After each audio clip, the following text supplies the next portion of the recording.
and reached a maximum at approximately 30 days of treatment and displaced many of the arachidonic acids. And flaxseed oil supplementation yield a small increase in atrial EPA, but not DHA, whereas olive oil did not significantly change atrial N3 fatty acids. The results of the present study show that dietary N3 fatty acids are rapidly incorporated into the human myocardial phospholipids at the expense of arachidonic acid during high-dose fish oil supplementation. Effect of the three fatty acids on the prevention of atrial arrhythmia, et al., Heart Journal Supplement 2005. The effects of the omega-3 fatty acids on membrane stabilization are well known. Reduction of the ventricular arrhythmias and sudden death has been reported. Fewer data exist regarding the effects on the atrial arrhythmia. The object of this report is to evaluate the reduction of atrial arrhythmia, fibrillation after treatment with omega-3 in patients with dual chamber pacemakers. And they say that they've examined 40 patients with proximal atrial tachycardia recorded at the periodic pacemaker controls, and at the study entry, all patients were treated with the atrial fibrillation and induced by ischemia reperfusion in normal hypercholesterolemic rabbits. And that's in the Journal of Nutrition 2004. And the eicosapentaenic acid EPA and the docosahexaenoic acid DHA and in the N3 PUFA found in fish oils exert arrhythmic effects during ischemia.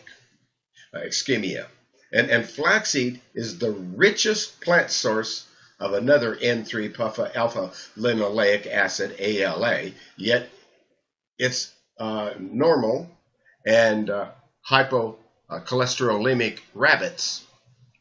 This study demonstrates the dietary flaxseed exerts anti-arrhythmic effects during ischemia, reperfusion in rabbits' hearts, possibly through the shortening of the action potential.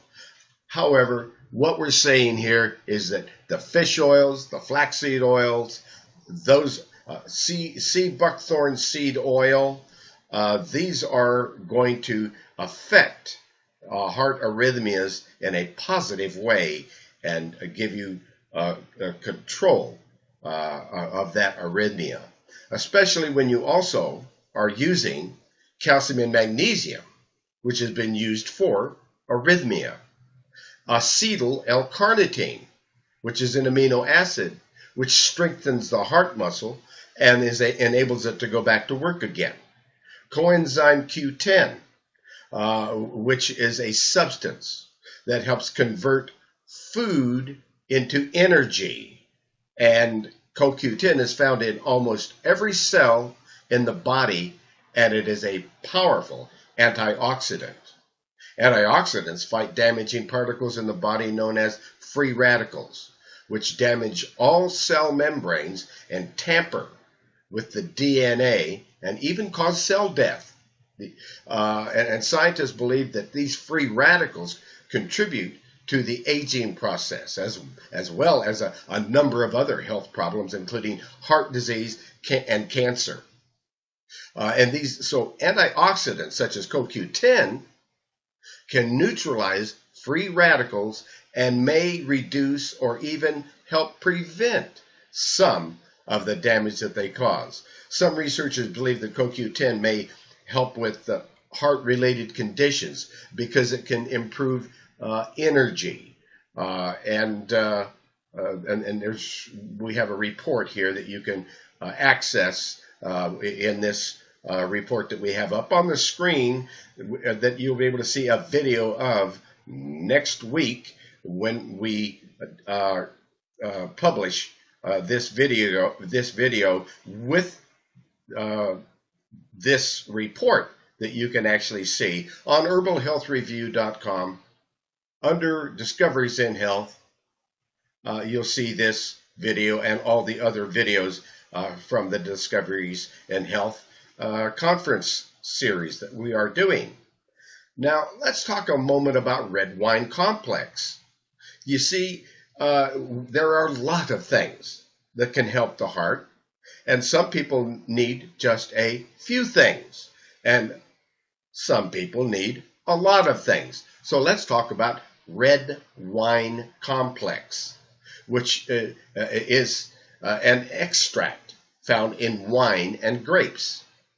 The protective effects of resveratrol on rat hearts include reduced rhythm disturbances and reduced cardiac and infarct size. And red wine complex has decreased the plasma levels of lactate dehydrogenase and creatine kinase and potassium iodine are minerals that can be deficient in some cardiac patients. Berberine is a bitter tasting yellow plant alkaloid with a long history of medical use in Chinese and Ayurvedic medicine. Berberine is present in the roots and rhizomes and stem and bark of various plants, including golden seal, and Oregon grapefruit, and barberry bark, and turmeric. Berberine and all of these herbs, on this report, if you click on them, it takes you over to where you can see the actual product. That's what's cool about these reports. All of these links, if you're looking at coenzyme Q10 or flaxseed oil or fish oils, you click on it and it takes you over to where you can actually see the product. I like that a lot. That these reports are cool. That's one of the things that the FDA wanted to take away from you, but a federal judge told the FDA to leave it alone, and they still are grumbling about it. Since this is the only website that they have to leave alone, because all the others they've shut down. Any other website that's doing this, they shut them down. They tell them it's against their rules. Well, the FDA told them it's not against the rules on this one. Now, when we're talking about, the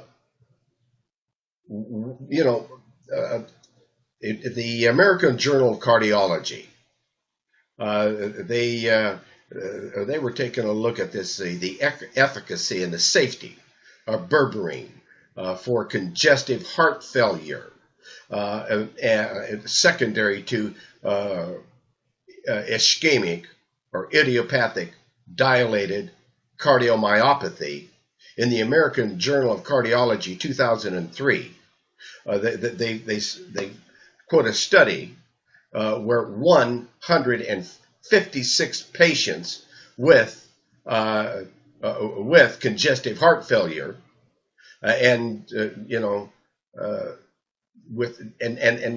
90 of them had ventricular premature complexes, VPCSs, and or non-sustained ventricle tachycardia, were randomly divided into two groups. All the patients were given conventional therapy for congestive heart failure, consisting of the angiotensin converting enzyme inhibitors,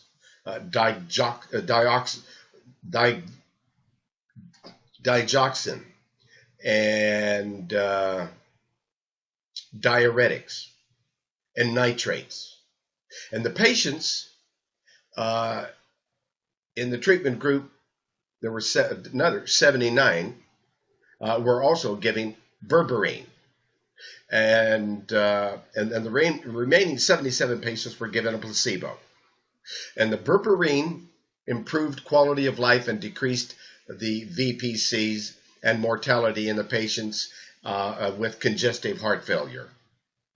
The adenosine berginin, dazodine, is effective in preventing ventricular fibrillation induced by chloroform in mice and arrhythmia induced by aconite in rats. Dazodine has obvious protective effects on drug-induced arrhythmia, which may be treated in its inhibition of Na plus or Ca2 plus influx and its blocking beta androgenic receptor. Herbs that could cause cardiac arrhythmia and certain herbs that stimulate cardiac arrhythmia. Let's look at those herbs.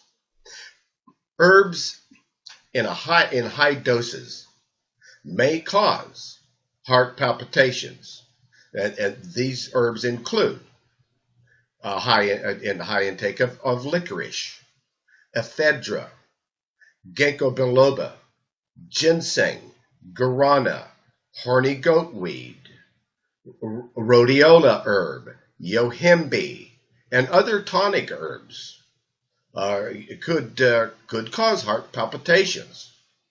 And other tonic herbs, usually high doses of these herbs, cause cardiac arrhythmia. High doses of ginkgo biloba induced frequent ventricular arrhythmia, and that's ITEL Heart Journal 2002. In this report, a case of frequent ventricular arrhythmias, probably due to ginkgo biloba, is presented. The patient complained of palpitations twice in a month, and on both occasions, symptoms of electrocardiographic evidence of ventricular arrhythmias resolved with discontinuation of the ginkgo biloba. So we want to watch those herbs when we're working with the heart.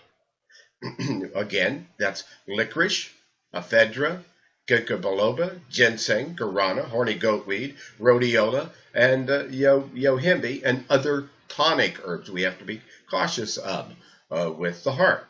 Now, nutrients that can cause heart rhythm disturbances, that can do that, that cause an arrhythmia include tyrosine amino acids and the amino acid phenylalanine in high doses, of SAMe, and hormones that could cause cardiac problems. Hormones that can cause arrhythmia include high doses of DHEA and pregnenolone.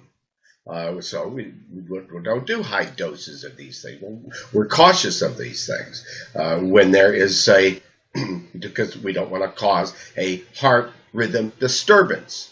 Again, that's tyrosine, phenylalanine, high doses of SAMe, and pregnenolone, and high doses of progesterone or other hormones, including thyroid hormones, can cause heart disturbances.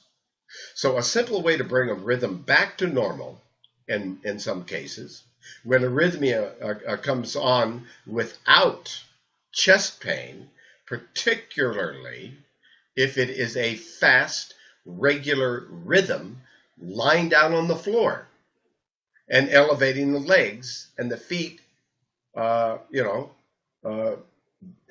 hips close to the wall, And resting the feet on the wall can rush the blood down to the heart and make the heart rhythm come back to normal.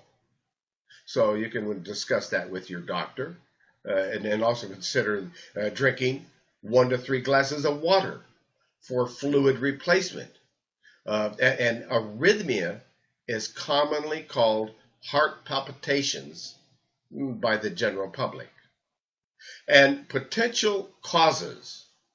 The history of heart disease, coronary artery disease, stents, heart valve replacements, and heart valve disease, and myocardial infarction, and congestive heart failure, cardiomyopathy, and pericarditis, hypothyroidism, or overactive thyroid gland can cause arrhythmia, and particularly atrial fibrillation and prescription medications, over-the-counter medications, including cold medicines that have pseudoephedrine or related compounds, caffeine found in coffee and tea and even cocoa and alcohol when used in excess increases the risk of atrial fibrillation,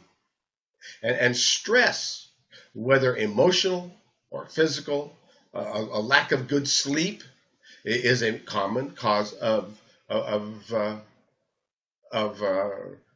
putting extra stress and causing heart problems. Marijuana overuse can cause heart disorders. H. pylori bacteria infection of the stomach can increase the risk of atrial fibrillation. Air pollution may interfere with the heart's ability to reset its electrical properties in an orderly manner if your air is polluted. Tachycardia. The bradycardia or arrhythmia can also occur when the heart beats either too fast or too slow.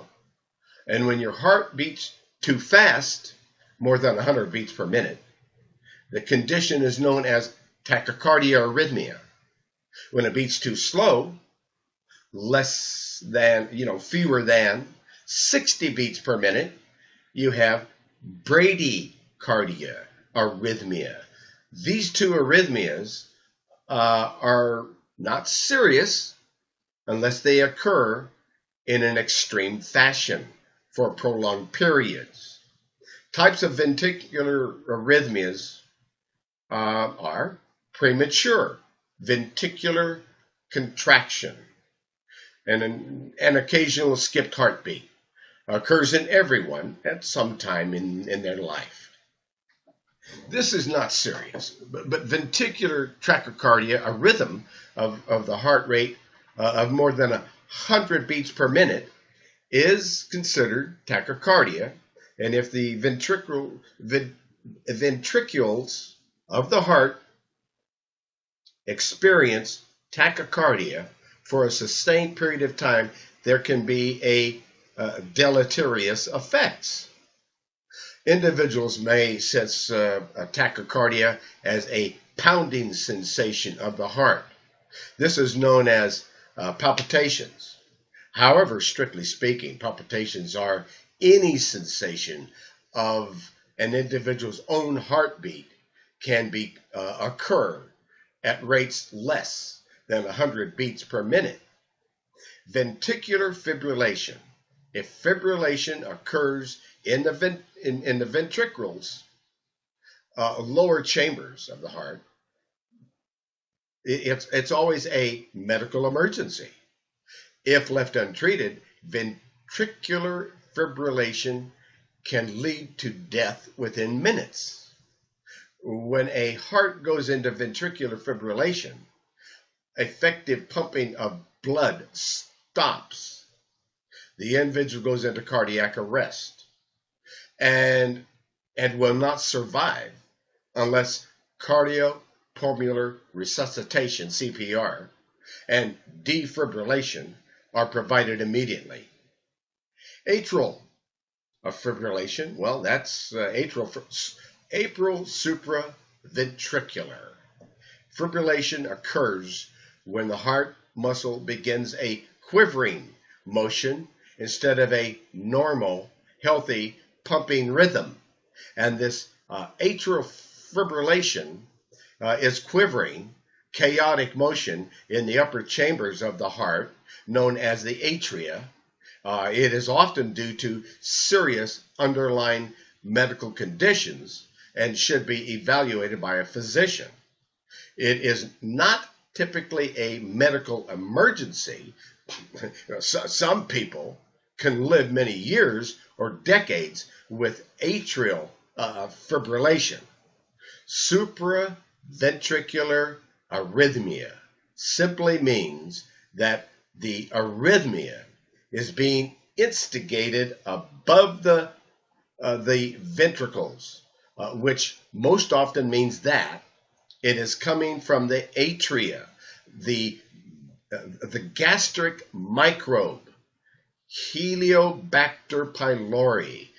That's the cause of most stomach ulcers, and also it takes it out on the heart as well. So, Helicobacter pylori is a low stomach acid condition, and there is more information about that here. What you do about it is acidophilus powder. That's right, acidophilus powder, and there's a link to it right there. Number 4675 acidophilus powder, half a teaspoon morning and night. Say goodbye to Helicobacter pylori, causing atrial fibrillation, atrial and supraventricular fibrillation. Heliobacteria, yeah. While stress was a popular basis for stomach ulcers years ago, Helicobacter pylori has become a primary cause for peptic and duodenal ulcers since its discovery by two Australian doctors, Robin Warren, MD, and Barry Marshall, MD, in the early 1980s. And the antibiotics have become the primary cure, but that's not really the cure. It's going to cause more problems. And some doctors place the bacterium's involvement as high as 90%. But ulcer-inducing drugs and alcohol and smoking and other lifestyle stimulants are still a more common factor in the development of these ulcers than given credit lately.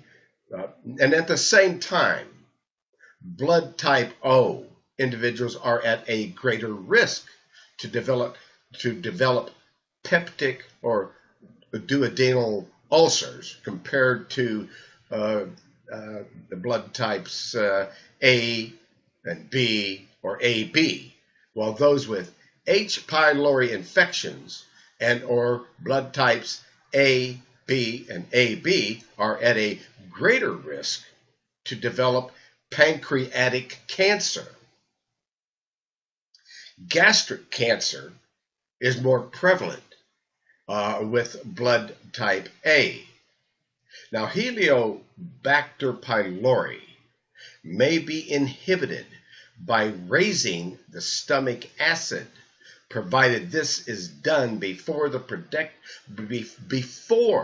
protective mucous lining of the stomach is damaged by the bacteria and ulcer develops.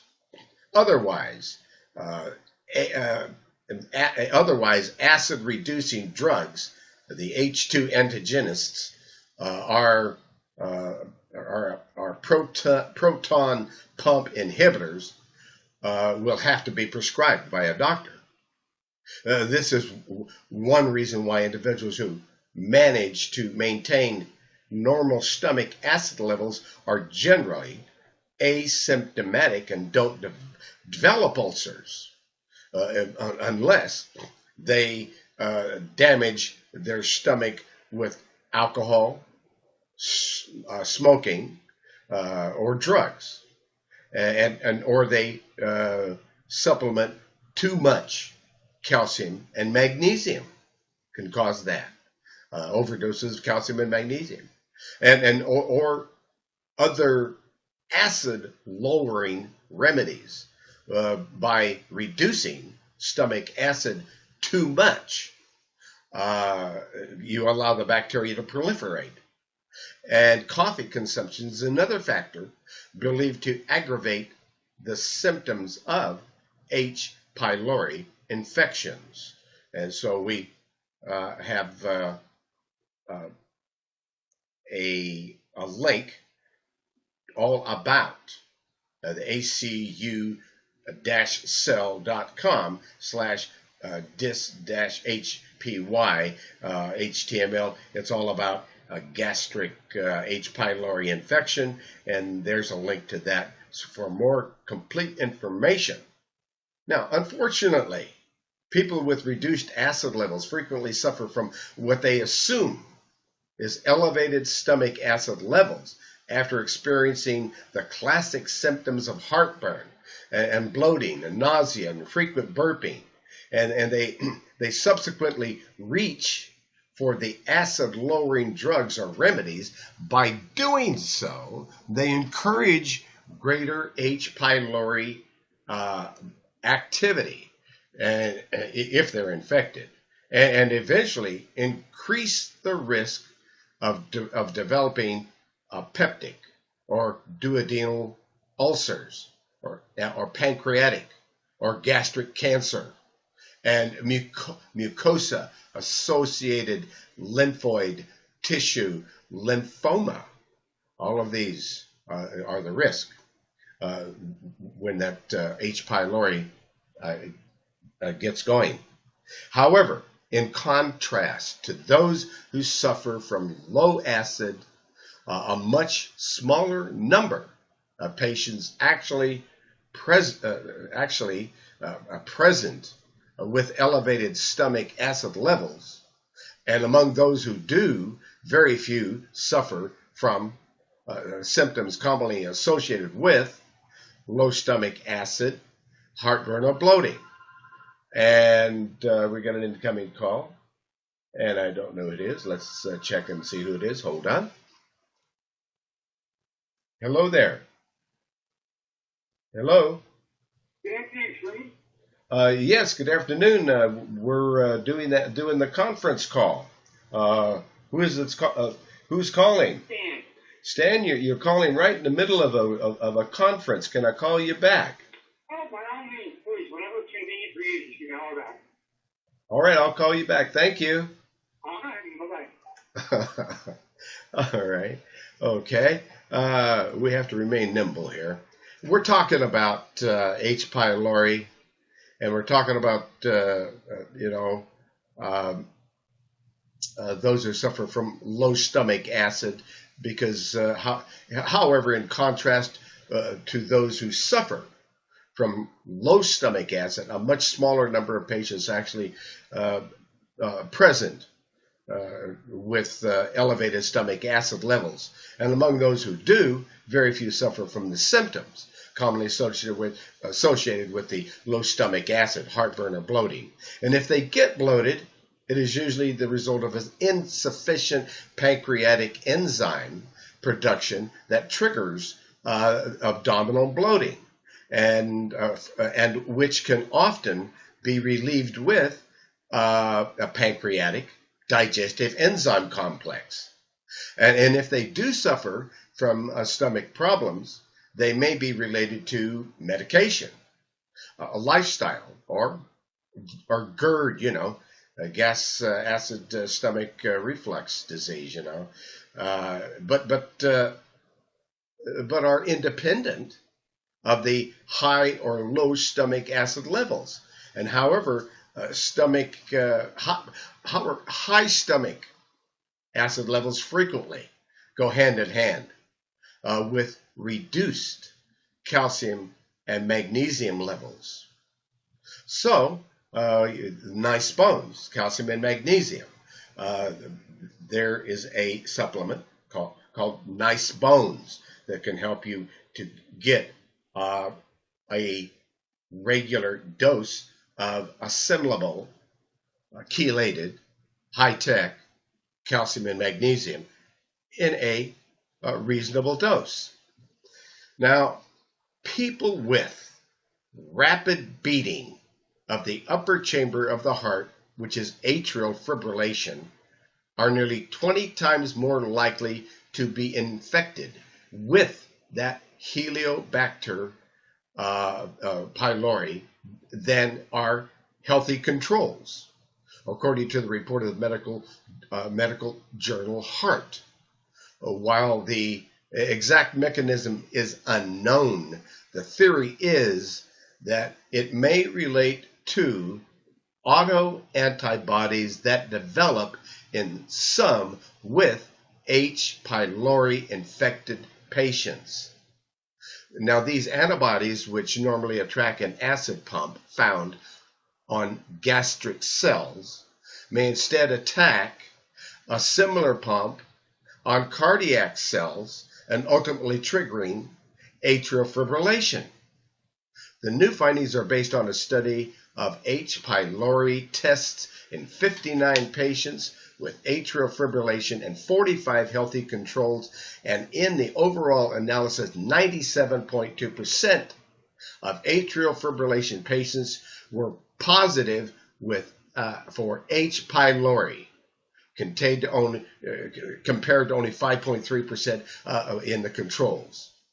Diagnosis: ambulatory electrocardiographic ECG monitoring usually is indicated if the etiology of arrhythmias cannot be determined from the patient's history, physical examination, and resting ECG. When arrhythmia occurs unpredictably or does not occur daily, an initial 2-week course of continuous closed-looped event recording is indicated. Holter monitoring for 24 to 48 hours may be appropriate in patients with daily arrhythmia. Trans-telephonic event monitors are more effective and cost effective when Holter monitors for most patients. Sinus arrhythmia means that the arrhythmia is being generated from the sinus node. Symptoms and signs: most people have felt their heart beat very fast, experienced a flutter, kind of a flutter in their chest, or noticed that the heart skipped a beat. Almost everyone has felt dizzy or faint or out of breath or had chest pains at one time or another, and symptoms of heart arrhythmia may include palpitations, increased awareness of heart beating faster. This is often the only symptoms for most people. Chest pain, shortness of breath, lightheadedness or fainting, fatigue or weakness. You should not panic if you experience a few flutters for your heart, or if your heart races infrequently. This happens to many people. You shouldn't panic if you experience a few flutters or your heart races, but if the heart arrhythmia occurs regularly, a doctor's visit is recommended. Medications used to treat heart arrhythmias, if the cardiac arrhythmia is caused by a disease, The treatment of underlying disorders is necessary to prevent a worsening. Anti-arrhythmic drugs may be used to treat rhythm disorders, but all of these drugs may cause side effects. Although some patients benefit from them, heart arrhythmias may worsen in 10 or more percent of patients. For that reason, and for the fact that more serious heart arrhythmias, heart rhythm abnormalities occur in sick patients, anti-arrhythmic drugs are often first given in the hospital so that the effects of the heart rhythm can be carefully monitored. And this report, well, they prefer natural supplements, and so do I. I prefer the use of natural supplements and methods first for mild cases of heart arrhythmia. However, moderate and severe cases may require heart arrhythmia medication, such as class 1 anti-arrhythmic blocks cardiac sodium channels and slows the rate of the impulse conduction throughout the heart. And some drugs also affect potassium channels, altering how long it takes the heart to reset after each impulse. Quinidine, Quinidex, and others, and phenytoin, Dilantin, and flecainide, and Tambacor. And then there's class 2 antiarrhythmic blocks, beta receptors, which are chemical docking sites for signals from the nervous system, which and reduces the impulse formation in the sinus node, the SA node, and each impulse in the SA node, and it slows the conduction in the AV node, and it reduces the force of contractions. Propanol, Indira does that. Acebutol, Sectrol, and then there's the class 3 antiarrhythmic blocks, potassium, sodium, and calcium channels, and beta receptors like amiodarone, or blocks potassium channels and beta receptors such as sotalol.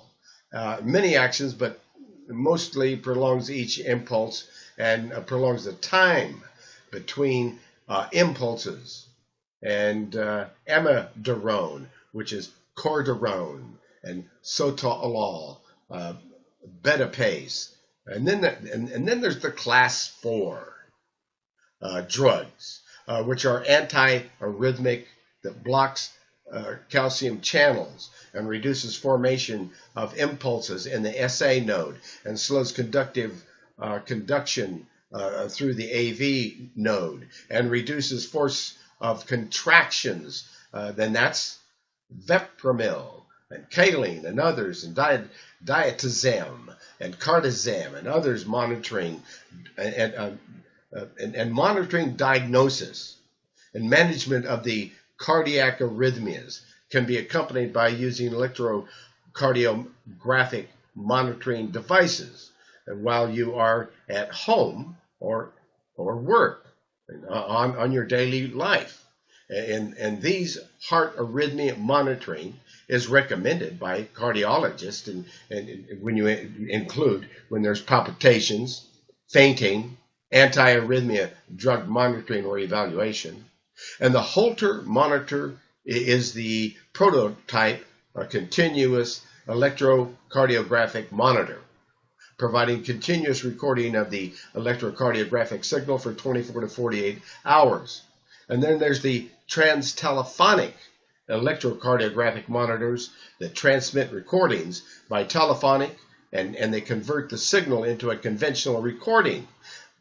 and devices that are applied during occurrence um, of symptoms record and save electrocardiographic data prospectively for an average of 2 minutes. And these devices have an extended monitoring ability. The prototype is a credit card sized monitor and applied to the chest wall at the time of the symptom. Now, what about the supplements? Again, we get back to natural supplements that are rarely used by the medical community in the treatment of atrial fibrillation, but there is early research to indicate that they may be helpful. Again, well, those are fish oils. They reduce arrhythmias. And I wonder if more doctors recommended fish oils, or if patients ate more cold water fish. We're talking about organic, and we're talking about not farmed fish. We're talking about wild fish and fish oils. There would be fewer instances of atrial fibrillation or other types of cardiac arrhythmias, and fewer prescriptions would be needed for antiarrhythmic drugs. And also consider eating fish like fish roe, which have a lot of omega-3 fatty acids. Dr. Orhan, Anna Land, and colleagues from the University of Toronto reviewed randomized clinical trials on the role of magnesium in the treatment, and they compared the effectiveness of magnesium to placebo or antiarrhythmic drugs. And magnesium therapy was much more effective than a placebo and did not have side effects. And Dr. Orhan Ananen and colleagues conclude that intravenous magnesium administration is an effective and safe strategy for acute management of rapid atrial fibrillation. And that's the American Journal of Cardiology, 2007, magnesium. At least intravenously, they claim, can be helpful in rapid onset atrial fibrillation. Magnesium deficiency in the diet induces heart arrhythmia. So if you don't have enough magnesium, you can be driving yourself to an arrhythmia. So calcium and magnesium is very important. And we want a balance of calcium and magnesium. And then if we're getting the fish oils, wow. And then let's take a look at the oral use of vitamin C. And we like the esterified acid-free with bioflavonoids, and taking 4 or more capsules twice daily, you're going to get a good dose of vitamin C. And what they're finding is that oral vitamin C cuts the risk of early recurrence after patients undergo electrocardioversion. Vitamin C reduces the low-level inflammation that accompanies this condition.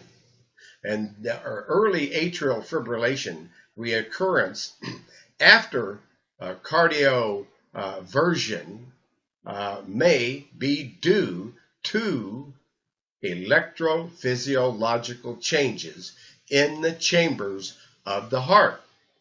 A research team randomized 44 patients who had undergone cardioversion for persistent atrial fibrillation to a standard therapy plus oral vitamin C or standard treatment only.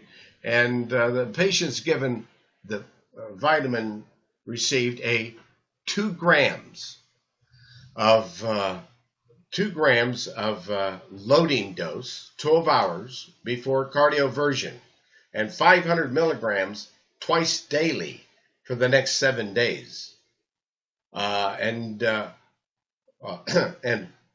4% of the patients given vitamin C had a relapse of atrial fibrillation, while 36% of the patients not given vitamin did. They had a relapse. 36%. If they didn't get the vitamin C, they had a relapse of inflammation and atrial fibrillation. And that's according to the International Journal of Cardiology, July 2005. Now, here's another important factor with the heart, and to keep a healthy heart, your weight. Keep your weight at a normal range, since obesity is associated with a higher rate of rhythm disturbances. Avoid excess alcohol consumption. Consider reducing or eliminating all stimulants, including caffeine and even some herbal teas that have stimulants. Coffee and herbal supplements that are stimulants. We're going to have to really look at them. We already looked at which ones we should be looking at. Now, try to get a deep sleep each night too.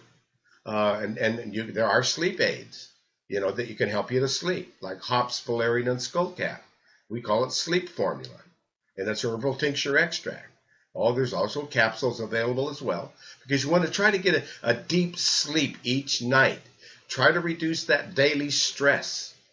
In a small preliminary study,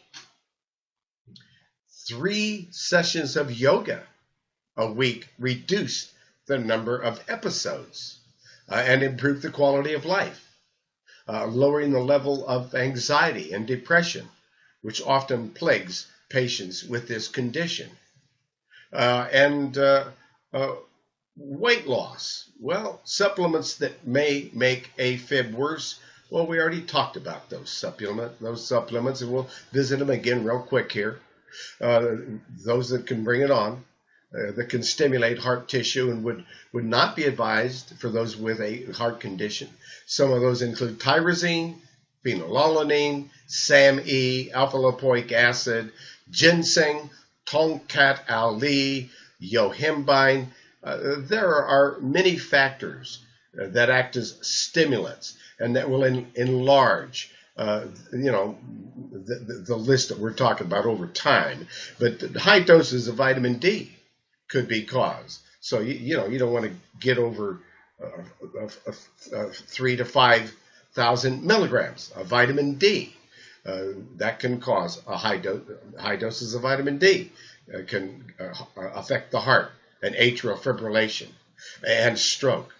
And during an episode of atrial fibrillation, abnormal electrical activity in the heart causes its upper 2 chambers to beat in a rapid, uncoordinated rhythm. The arrhythmia itself is not life-threatening, but over time, AF, atrial fibrillation, can contribute to stroke. Aspirin is associated with a relative risk reduction of about 20%, and an adjusted dose. And we're talking about aspirin. Well, why don't we use the origin of aspirin, white willow bark?